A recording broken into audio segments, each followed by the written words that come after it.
कैसे हैं मेरे प्यारे बच्चों। मैं आशा करता हूं कि आप लोग बहुत अच्छे होंगे और आने वाले 2026 में मैट्रिक परीक्षा की तैयारी ईमानदारी पूर्वक कर रहे होंगे। आज हम लोग पढ़ने वाले हैं 2011 में पूछे गए मैथ का ऑब्जेक्टिव क्वेश्चन आंसर करेंगे। बिहार बोर्ड एग्जामिनेशन 2011 एनुअल यानी वार्षिक परीक्षा, subject mathematics, objective question and answer. पहला प्रश्न क्या है? तो निम्न में से कौन परिमेय संख्या है? निम्न में से कौन परिमेय संख्या है? ऑप्शन नंबर ए में है √3। तो √3 को हम लोग देखते हैं ये क्या है, परिमेय संख्या है या अपरिमेय संख्या है। तो √3 एक अपरिमेय संख्या है। क्यों अंडर √3 है और 3 रूट के अंदर है। 3 एक परिपूर्ण संख्या नहीं है, परिपूर्ण वर्ग संख्या नहीं है। परिपूर्ण वर्ग संख्या नहीं होने के कारण यह एक अपरिमेय संख्या है। ऑप्शन नंबर ए नहीं होगा। ऑप्शन नंबर बी में दिया गया है 2√2 बटा √2, 2√2 बटा √2। इसको थोड़ा सा सॉल्व करते हैं। 2 गुने अंडर√2 बटा √2, ये कट गया। 2 सिर्फ 2 बचा। 2 क्या है? परिमेय संख्या है। 2 क्या है? एक परिमेय संख्या। इस प्रकार से ऑप्शन नंबर बी सही हो जाएगा। सी भी देख लेते हैं। सी ऑप्शन में कह रहा है 4 प्लस अंडर√5, 4 प्लस अंडर√5। 4 प्लस अंडर√5 हम लोग प्रश्नावली 1.3 में पढ़े हैं। प्रश्नावली 1.3 में पढ़े हैं एक परिमेय संख्या और एक अपरिमेय संख्या का योगफल सदैव एक अपरिमेय संख्या प्राप्त होता है। तो इस प्रकार से 4 प्लस अंडर√5 एक अपरिमेय संख्या है। ऑप्शन नंबर सी गलत हो जाएगा। ऑप्शन नंबर डी भी देख लेते हैं। ऑप्शन नंबर डी में कह रहा है अंडर√6, अंडर√6 यानी 6 रूट के अंदर जो 6 है, 6 का एक परिपूर्ण वर्ग संख्या नहीं है। यानी अंडर√6 यानी 6 एक परिपूर्ण वर्ग संख्या नहीं है। इसका वर्गमूल नहीं हो सकता, इसलिए √6 एक अपरिमेय संख्या है। इस प्रकार से ऑप्शन नंबर डी भी गलत हो जाएगा। यानी हमारा सही उत्तर क्या हो जाएगा? Option number B.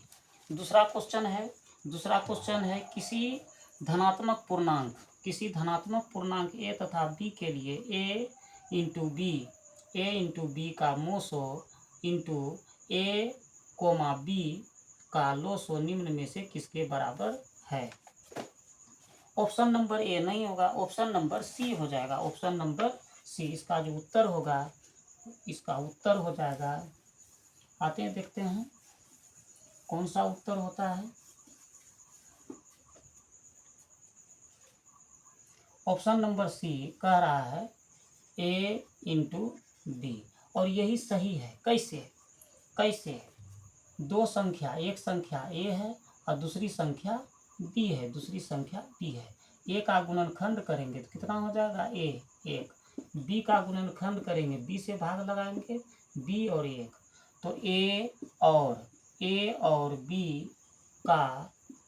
b का मोसो बराबर क्या हो जाएगा?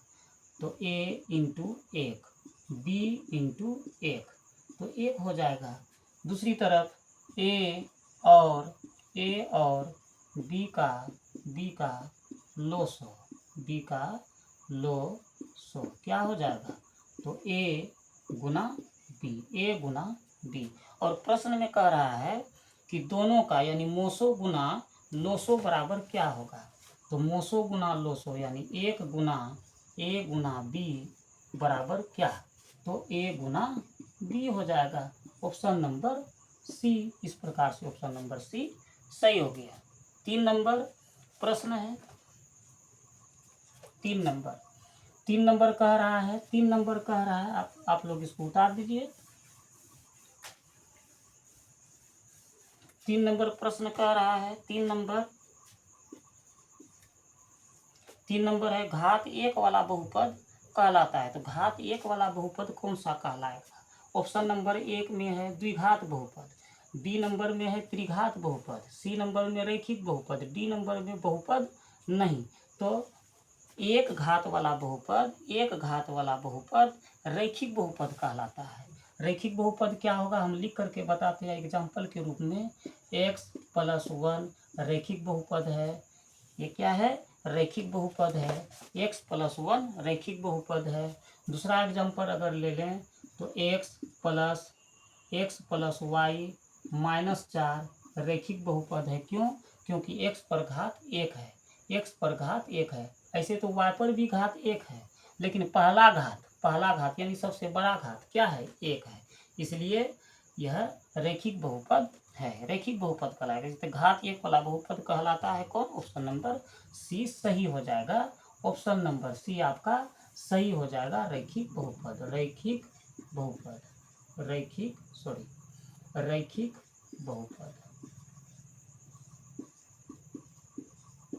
बहुपद होगा। ये सही हो जाएगा। क्वेश्चन नंबर 4 है, त्रिघात बहुपद का सबसे व्यापक रूप है। त्रिघात बहुपद का सबसे व्यापक रूप कौन सा है? तो त्रिघात बहुपद का सबसे व्यापक रूप क्या है? हम सूत्र पढ़े हैं कि ax⁴ plus bx² plus cx+d। तो ऑप्शन नंबर सी में दिया हुआ है ax⁴ plus bx² plus cx+d। इस प्रकार से ऑप्शन नंबर सी सही हो जाएगा। यानी 4 नंबर का ऑप्शन नंबर सी सही हो जाएगा। आप लोगों के पास अगर गैस पेपर है या 2011 में पूछे गए कोई प्रश्न है, प्रश्न पत्र है, किसी साथी से अगर ले लिए हैं, या क्वेश्चन बैंक है, आप सबसे बढ़िया क्वेश्चन बैंक अगर आपके पास है तो 2011 का क्वेश्चन बैंक आप निकाल के, यानी कि जहाँ पर पूछा गया वो निकाल करके आप रख सकते हैं और मिला लीजिए। और इसको जैसे जैसे सॉल्व हम कर रहे हैं उसको टिक लगाते जाइए और इसको रिवीजन बाद में कर लीजिएगा। दूसरा प्रश्न क्या है?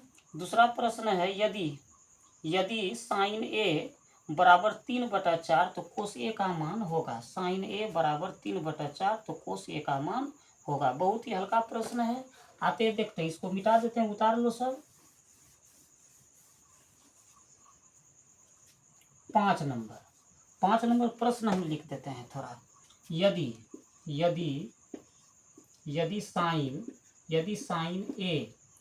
sin a बराबर 3/4 तो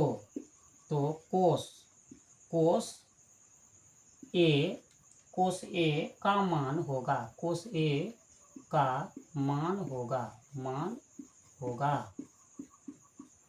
ये प्रश्न है। मान होगा, मान क्या होगा ये भी हो सकता है।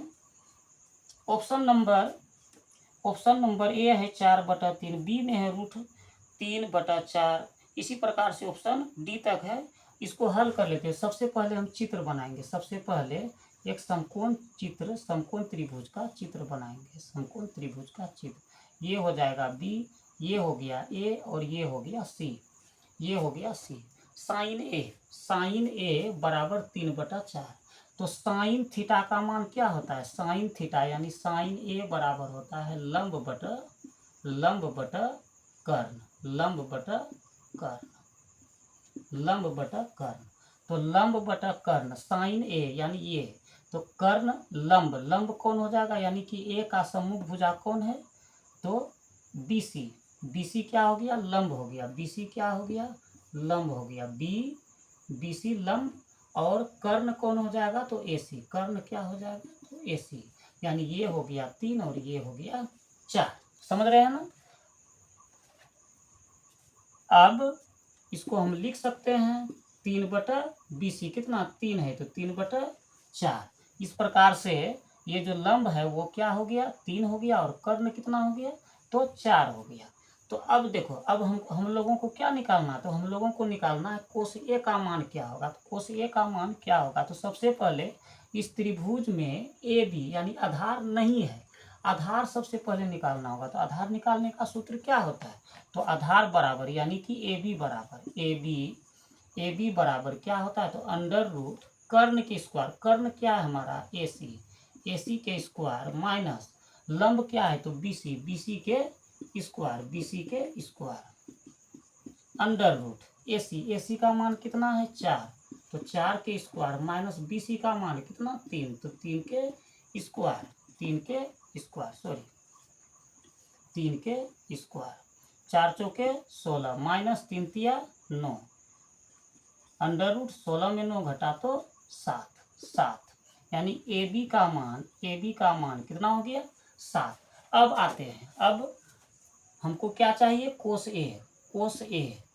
ए बराबर क्या, तो कोस थीटा, यानी कोस ए बराबर क्या होता है तो आधार बटा कर्ण, आधार बटा कर्ण, ये हमको चाहिए आधार बटा कर्ण।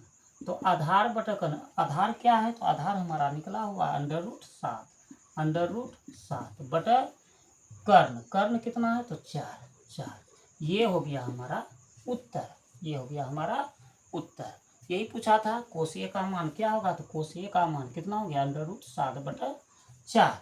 अब ऑप्शन नंबर देखते हैं कौन सा होगा, तो ऑप्शन नंबर इसमें है अंडर रूट 7 बटा 4, ऑप्शन नंबर डी के साथ हम लोग चले जाएंगे, ऑप्शन नंबर डी उतार लो।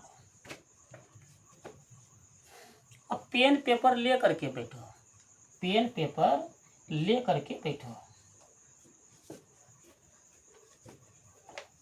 चलो नेक्स्ट क्वेश्चन की ओर चलते हैं।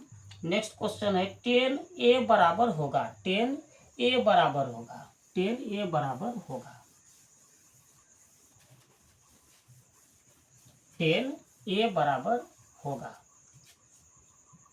6 नंबर प्रश्न है 10A बराबर होगा, इस तरह से लिखा हुआ है बराबर होगा,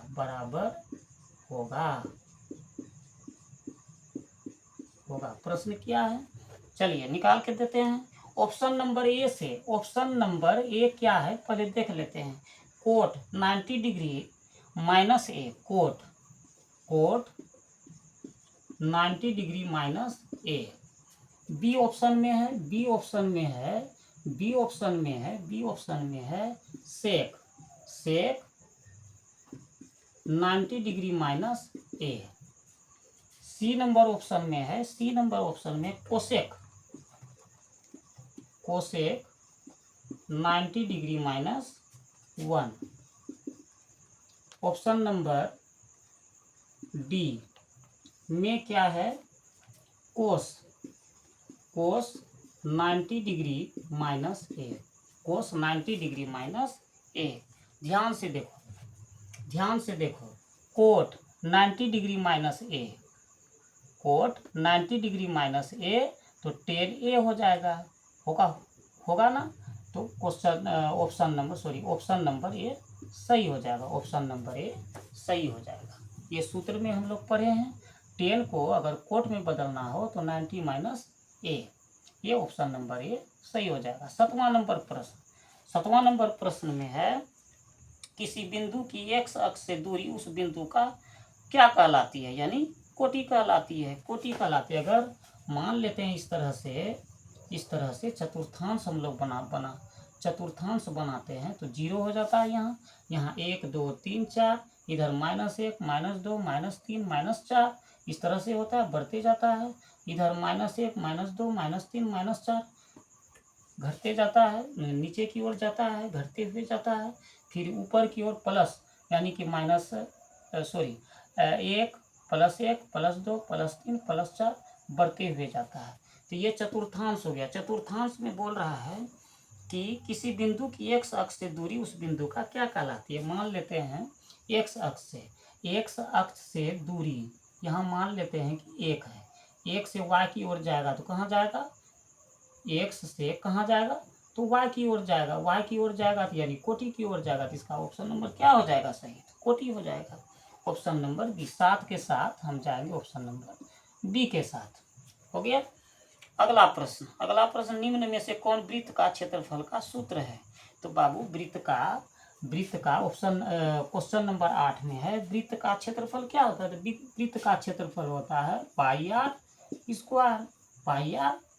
ऑप्शन नंबर क्या हो जाएगा, तो ऑप्शन नंबर सी में पाई आर स्क्वायर है, तो सी के साथ हम लोग चले जाएंगे, सी पाई आर स्क्वायर, टिक लगा लो। 9 नंबर, संचयी बारंबारता वक्र कहलाती है तो त्वरण, संचयी बारंबारता वक्र कहलाती है तो त्वरण हम लोग पढ़े हैं 14.3 में, 14.2 से ही चालू हो जाता है मैथ किताब में। 14.2 में एक जगह है त्वरण ज्ञात करने के लिए, है ना, एक जगह त्वरण ज्ञात करने के लिए है, एक प्रश्न है, उसमें त्वरण के जैसा ही करते हैं, जैसे आयत चित्र बनाते उसमें त्वरण के जैसा होता है। इसे तो 14.4 में है, 3 में है, 14.3 में या 14.4 में, 14.4 में है त्वरण। तो त्वरण क्या होता है, वहाँ हम लोग तिरछा वक्र के हिसाब से वक्र के रूप में हम लोग रेखा खींचते, जैसे कि आयत चित्र बनाते हैं तो इस तरह से रेखा हम लोग खींचते हैं, इस तरह से रेखा वक्र के रूप में ये रेखा आगे बढ़ती जाती है या तो घटती हुई नीचे आ जाती है, घटती हुई नीचे आ जाती है, इसलिए इसको क्या बोला जाता है, वक्र बोला जाता है। कितना नंबर प्रश्न है, तो 9 नंबर। तो हम लोग कह सकते हैं 9 नंबर का उत्तर क्या हो जाएगा, तो त्वरण है। ए नंबर ऑप्शन के साथ हम लोग चले जाएंगे। किताब हाथ में रखो और उसको ध्यान से देखो, क्वेश्चन पेपर ले लो, क्वेश्चन बैंक ले लो और मिलाते जाओ।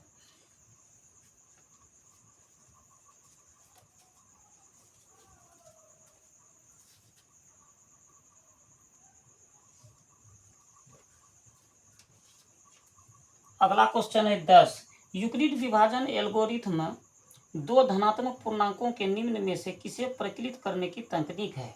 फिर एक बार क्वेश्चन पढ़ देते हैं। यूक्लिड विभाजन एल्गोरिथ्म दो धनात्मक पूर्णांकों के निम्न में किसे प्रकलित करने की तकनीक है, तो लोसो, ऑप्शन नंबर बी में है मोसो, भागफल, शेषफल, सी में है भागफल और डी में है शेषफल। तो कौन सा होगा, मोसो होगा या लोसो होगा, लोसो होगा या तो मोसो होगा। तो यूक्लिड विभाजन एल्गोरिथ्म आपको ध्यान होगा, आप पढ़े हैं प्रश्नावली 1.1 में, शुरुआत में ही हम लोग यूक्लिड विभाजन एल्गोरिथ्म विधि से मोसो निकालते हैं, है ना, मोसो निकालते हैं। एक सूत्र होता है ए बराबर बी क्यू प्लस आर, ए बराबर बी क्यू प्लस आर। तो ये कौन सा विधि कहलाता है, यूक्लिड विभाजन एल्गोरिथ्म विधि, जिसमें शेषफल 0 होता है, शेषफल अंत में क्या हो जाता है, 0 हो जाता है, और इस प्रकार से हम लोग मोसो निकाल लेते हैं। तो ऑप्शन नंबर क्या हो जाएगा, 10 नंबर प्रश्न का ऑप्शन नंबर बी हो जाएगा मोसो, बी हो जाएगा मोसो, बी ऑप्शन नंबर सही। 11 नंबर, एक रैखिक समीकरण युग्म जिसका कोई हल नहीं होता क्या कहलाता है, तो विरोधी कहलाता है बाबू, विरोधी। 2.2 में आप पढ़े होंगे पाठ्य पुस्तक, आपके पाठ्य पुस्तक में प्रश्नावली 2.2 में विरोधी होता है।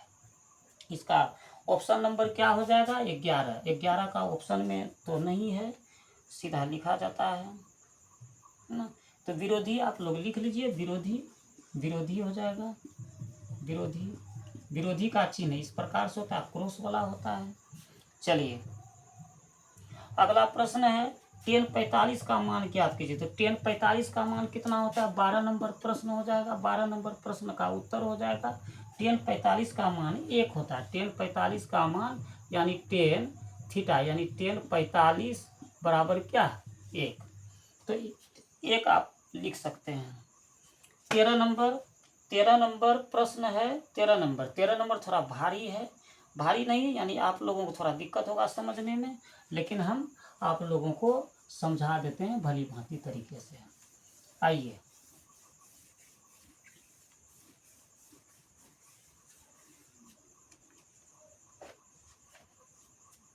13 नंबर प्रश्न है। 13 नंबर प्रश्न क्या है, तो 13 नंबर प्रश्न है कोसेक स्क्वायर है -1,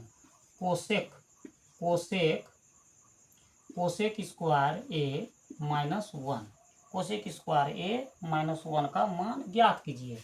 पूरा प्रश्न हम लिख देते हैं, का मान ज्ञात कीजिए, मान ज्ञात कीजिए। आइए देखते हैं कोसेक स्क्वायर ए -1। सबसे पहले हम कोसेक स्क्वायर ए -1 को लिख लेते हैं। कोसेक कोसेक स्क्वायर ए माइनस 1। अब कोसेक स्क्वायर ए को हम लिख सकते हैं साइन स्क्वायर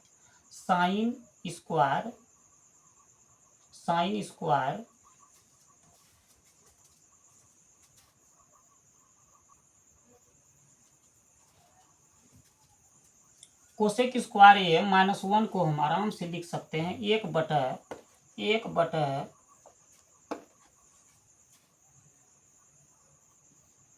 बटा साइन स्क्वायर ए माइनस 1। यानी कोसेक स्क्वायर ए को यानी कि कोसेक स्क्वायर ए को हम लोग लिख सकते हैं बराबर 1 बटा साइन स्क्वायर ए लिख दिए, -1 तो -1 साइन स्क्वायर ए, यहाँ साइन स्क्वायर ए। अब इसको थोड़ा सा हल करते हैं, ये भिन्न का क्या हो गया घटा, अपने मन से 1 दे देंगे, साइन स्क्वायर ए और 1 का लघुत्तम कितना, तो साइन स्क्वायर ए भागा साइन स्क्वायर ए कितना हो जाएगा 1 गुना 1 माइनस 1 भागा साइन स्क्वायर ए गुना 1, तो साइन स्क्वायर ए। थोड़ा सा और हल कर लेते हैं आगे, तो 1 माइनस साइन स्क्वायर ए का मान होता है 1 माइनस साइन स्क्वायर ए का मान होता है कोस स्क्वायर ए अब बटा साइन स्क्वायर ए अब बराबर ये दोनों का मान, ये दोनों कोस स्क्वायर ए बटा साइन स्क्वायर ए बटा होता है कोट स्क्वायर ए। हो गया ऑप्शन नंबर कौन सा मिल रहा है, तो ऑप्शन नंबर कौन सा मिल रहा है, तो ऑप्शन नहीं है, उत्तर आपका हो जाएगा क्या, ये हो जाएगा उत्तर कोट स्क्वायर ए। लिख लीजिए।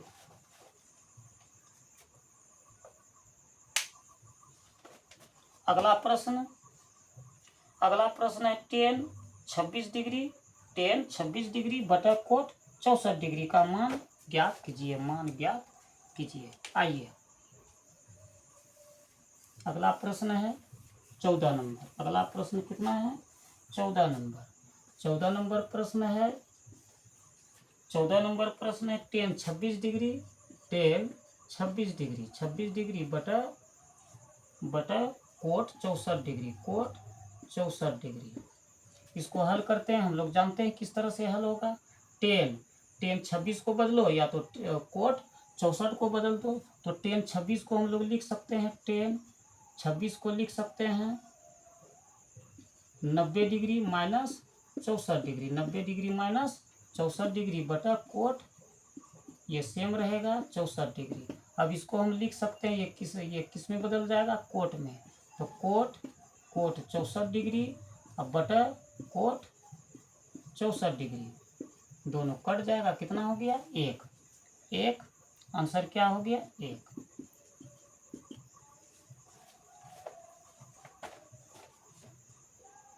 अगला प्रश्न क्या है 15 नंबर है। 15 नंबर में सूत्र दे दिया गया है, सूत्र है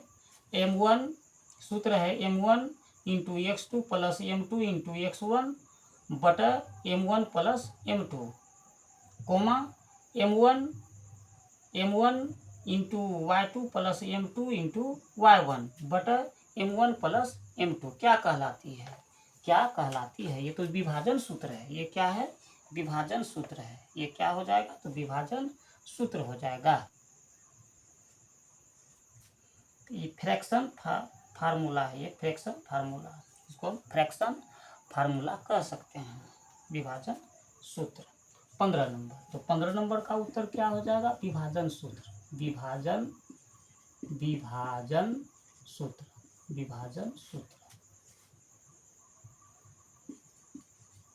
उत्तर हो जाएगा। आगे चलते हैं 16 नंबर प्रश्न है। 16 नंबर बिंदु P इंटू x1 y1 और Q x2 y2 के बीच की दूरी ज्ञात कीजिए।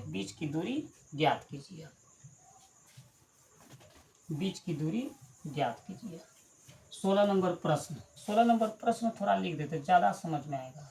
16 नंबर प्रश्न है। 16 नंबर प्रश्न है बिंदु P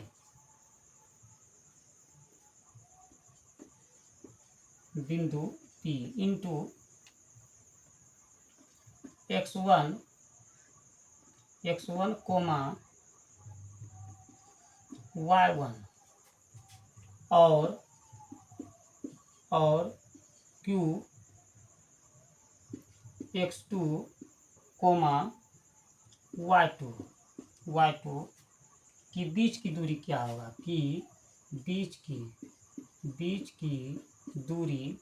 की दूरी क्या होगी। आइए देखते हैं। तो दूरी सूत्र हम लोग जानते हैं, अगर यदि दो बिंदु है P और Q, ये हो गया x1 कोमा y1 और ये हो जाएगा क्या, x2 कोमा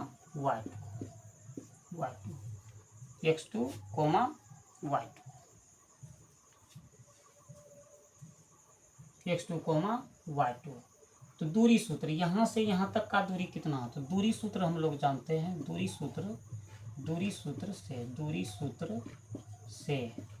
सूत्र से क्या होता है, दूरी सूत्र से होता है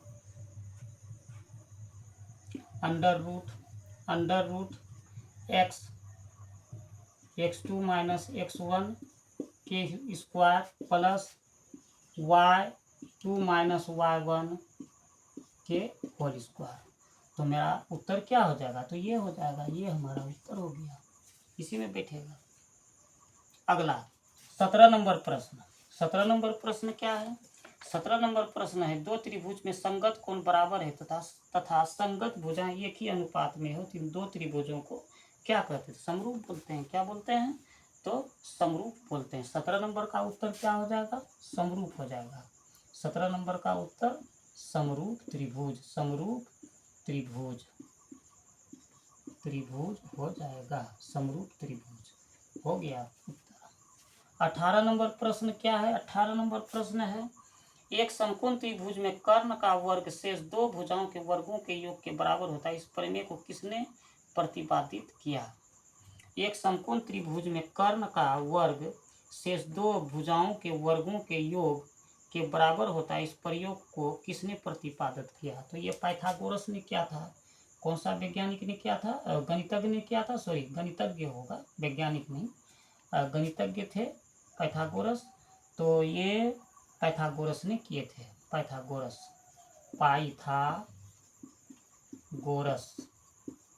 उन्होंने एक फार्मूला दिया था, फार्मूला जिसे हम लोग पढ़ते हैं, उन्होंने फार्मूला दिया था जैसे दो भुजाओं का, जैसे बड़ा भुजा का वर्ग, जैसा कि बड़ा भुजा का वर्ग दो छोटे भुजा के वर्गों के योगफल के बराबर होगा। किसने दिया था, तो पाइथागोरस ने दिया था, ये हो गया उत्तर। क्वेश्चन नंबर 19 आते हैं, देखते हैं।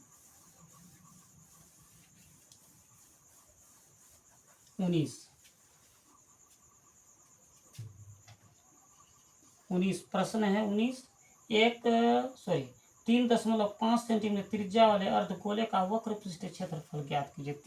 3.5 सेंटीमीटर त्रिज्या वाले एक अर्धगोले का वक्र पृष्ठीय क्षेत्रफल ज्ञात कीजिए। 3.5 अर्धगोला सबसे पहले बनाते हैं। अर्धगोला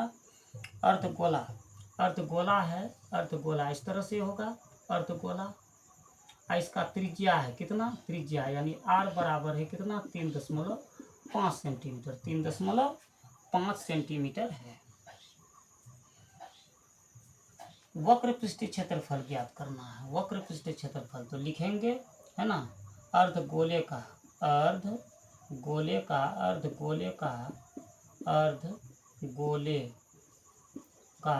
वक्र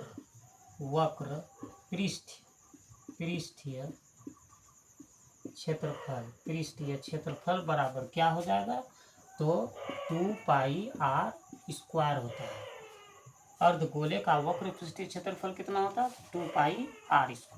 तो 2πr² यानी 2 गुना पाई का मान कितना? तो 22/7 गुना 22/7 गुना आर कितना है? तो 3.5 गुना 3.5। दशमलव को उड़ा सकते हो, दशमलव उड़ा देते हैं।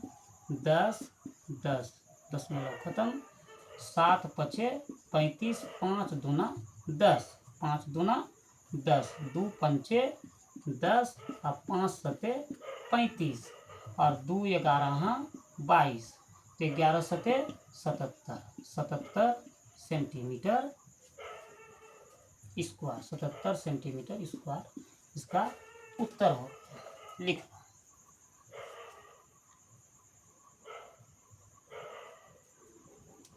20 नंबर प्रश्न है, प्रायिकता से लिया गया है, किसी प्रयोग की सभी प्रारंभिक घटनाओं की प्रायिकताओं का योग कितना है?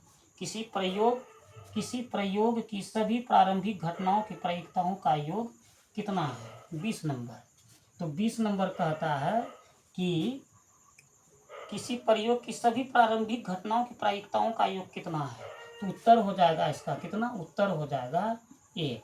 उत्तर हो जाएगा 1। कैसे? तो देखो, 2 सिक्का को उछाला जाता है, एक बारगी 2 सिक्का को उछाला जाता है, या एक ही सिक्के को अलग अलग टाइम पर 2 बार उछाला जाता है। एक बार उछाल लिया, फिर उसको उठा करके देख लिए, पहले नोट कर लिए। मान लेते हैं, शुरू से समझो, मान लेते हैं एक सिक्का है, एक सिक्का को उछाले तो हेड आ गया। क्या आ गया?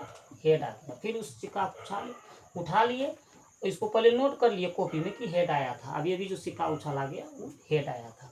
उसके बाद फिर उस सिक्का को उठा करके फिर से उछाला गया तो क्या आ गया? टेल आ गया। क्या हो गया? टेल आ गया, है ना। तो इस तरह से, है ना, एक सिक्का को 2 बार उछाल लो अलग अलग टाइम में, या तो 2 सिक्का लो और दोनों सिक्का के एक बार भी उछाल लो, तो कुछ परिणाम आएगा, संभावित परिणाम आएगा।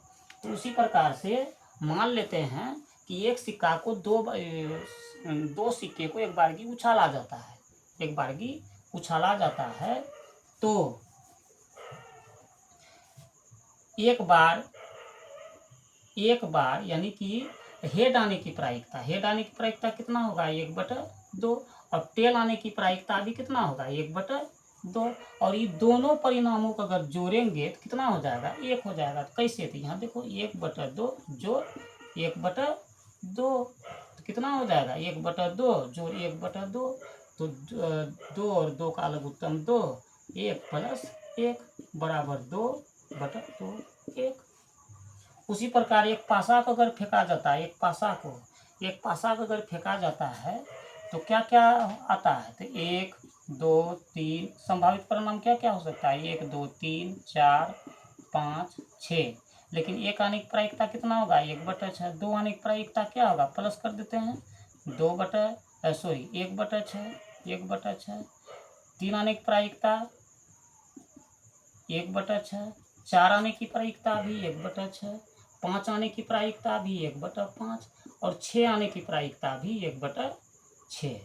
1/6, सॉरी 5 नहीं 6 होगा। तो इस तरह से सबको अगर जोड़ेंगे, है ना, सबको अगर जोड़ेंगे, लघुत्तम ले लेंगे 6, तो 1 + 1 + 1 + 1 + 1 + 1 बराबर कितना हो जाएगा? 6/6 यानी 1 बराबर 1। तो ये 1 होता है। ठीक है। तो आज हम लोग जो है 20 प्रश्न को हल किए, ऑब्जेक्टिव 2011 का। इस प्रकार से फिर कल 2012 वाला हम लोग हल करेंगे। तो कैसा लगा वीडियो? आप इसको देखिए, और इसको अगर दिक्कत हो तो थोड़ा पीछे करके भी देख लेना, और इसको नोट करते जाना। और वीडियो अगर अच्छा लगा हो तो लाइक, सब्सक्राइब, और क्या बोले, आप लोग तो जानते ही हैं कि वीडियो बनाते हैं तो आप लोग लाइक सब्सक्राइब जरूर कर लीजिए। धन्यवाद।